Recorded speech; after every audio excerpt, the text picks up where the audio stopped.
Amy ഇന്നെന്താ വേണ്ടി കഴിക്കാൻ? ബിരിയാണി. ഓക്കേ, നമുക്ക് ഉണ്ടാക്കാം. ഓക്കേ.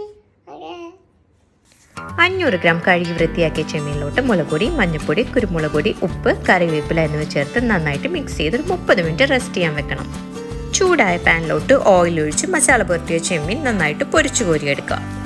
ചെമ്മീൻ അധികം മൊരിയേണ്ട ആവശ്യമില്ല, കാരണം മസാലയിലിട്ട് ഒന്നുകൂടി വേവിക്കാനുള്ളതാണ്. അതേ ഓയിലിൽ തന്നെ നമുക്ക് 3 വലിയ സവാള സ്ലൈസ് ചെയ്ത് അരിഞ്ഞിട്ട് നന്നായിട്ട് വഴറ്റിയെടുക്കണം. വഴറ്റുന്ന സമയത്ത് അതിലോട്ട് ആവശ്യമായ ഉപ്പ് കൂടി ചേർത്ത് നന്നായിട്ട് മിക്സ് ചെയ്യുക. ഇതിലോട്ട് 2 സ്പൂൺ നെയ്യ് കൂടി ആഡ് ചെയ്യണം. അപ്പോൾ നമ്മുടെ മസാലയ്ക്ക് ഒരു പ്രത്യേക സ്മെല്ലും നല്ല നെയ്യുടെ ടേസ്റ്റും കിട്ടും. സവാള ഒന്ന് വഴഞ്ഞു വരുമ്പോൾ അതിലോട്ട് പച്ചമുളക്, ഇഞ്ചി, വെളുത്തുള്ളിയുടെ പേസ്റ്റ് അതിലോട്ട് ആഡ് ചെയ്യാം. എന്നിട്ട് എല്ലാം കൂടി നന്നായിട്ട് മിക്സ് ചെയ്ത് വെളുത്തുള്ളി ഇഞ്ചിയുടെയൊക്കെ പച്ച മണം മാറുന്ന വഴി നന്നായിട്ട് വഴറ്റണം. ഈ വെളുത്തുള്ളി ഇഞ്ചി പേസ്റ്റൊക്കെ നന്നായിട്ട് വാടി വരുമ്പോൾ അതിലോട്ട് മല്ലിപ്പൊടി, ഗരം മസാല എന്നിവ ചേർക്കുക. അതിനുശേഷം 2 ചെറിയ തക്കാളി കൂടി ചോപ്പ് ചെയ്തത് ആഡ് ചെയ്യാം. എന്നിട്ട് എല്ലാം കൂടി നന്നായിട്ട് മിക്സ് ചെയ്യാം. ഇതിലോട്ട് ഒരു വലിയ നാരങ്ങയുടെ നീര് കൂടി ആഡ് ചെയ്യാം.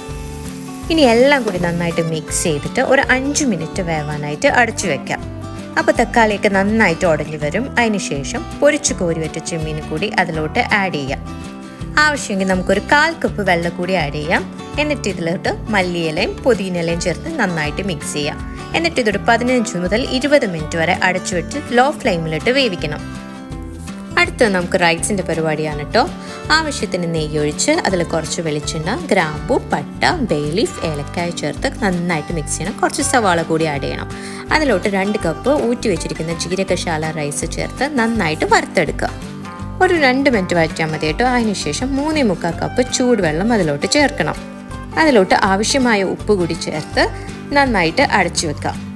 അതിൻ്റെ എയർ പാസ് ചെയ്യാതിരിക്കാൻ വേണ്ടിയിട്ട് ഞാനൊരു പച്ചമുളക് എടുത്ത് അടച്ചു വെക്കുന്നുണ്ടേ.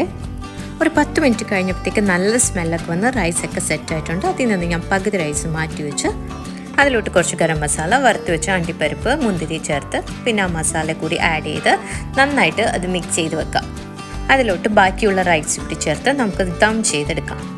റൈസ് എല്ലാം പരത്തിയതിന് ശേഷം അതിൻ്റെ മുകളിലായിട്ട് കുറച്ച് ഗരം മസാലപ്പൊടി, 2 സ്പൂൺ നെയ്യ്, പിന്നെ പൊരിച്ച് കോരി വെച്ചിരിക്കുന്ന സവാള, അണ്ടിപ്പരിപ്പ്, മുന്തിരി, മല്ലിയില, പുതിനയിലൊക്കെ ചേർത്ത് നന്നായിട്ട് ഗാർണിഷ് ചെയ്യാം. എന്നിട്ട് ഇതൊരു 10 മുതൽ 15 മിനിറ്റ് വരെ ദം ചെയ്യാനിടാം. നമ്മുടെ ബിരിയാണി റെഡി. അടിപൊളി ടേസ്റ്റാണ് കേട്ടോ. എല്ലാവരും ഒന്ന് ട്രൈ ചെയ്യുക. ഫീഡ്ബാക്ക് കമൻറ്റ് ചെയ്യുക.